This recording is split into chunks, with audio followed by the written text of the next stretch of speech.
Likely played pull tabs at a bar at one point, and e-pull tabs have skyrocketed in popularity in recent years. But legislation at the state capitol has some bar owners and charitable gambling groups concerned. Fox 9's Rob Olson is live for us tonight. And so, Rob, they're concerned about a proposed change to how we play electronic pull tabs. Yeah, you know, when e-tabs were introduced more than a decade ago, they were at first just simple electronic versions of paper pull tabs, but they evolved to have more advanced features to them. And as they did, the profits they generated for charities and for the state's general fund grew. About 6 weeks ago, a group came to the Capitol concerned that there might be a change afoot to roll them back to that simpler version. And now they say they're blindsided that that language has shown up. Folks, this is magical language.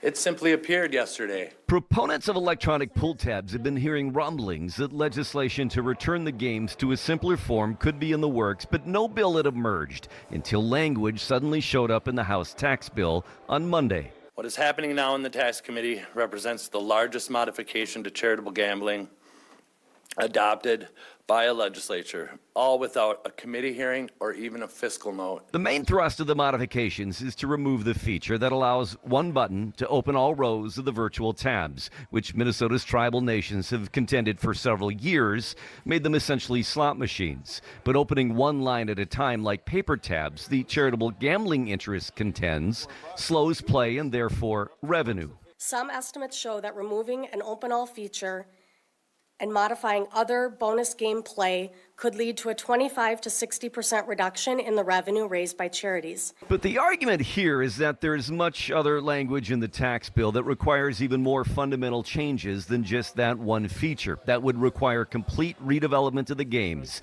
Testing and gambling board approval, they say, could take months, if not well over a year. And they're unsure what would happen in the meantime, if the games would go away and if players would return when they came back.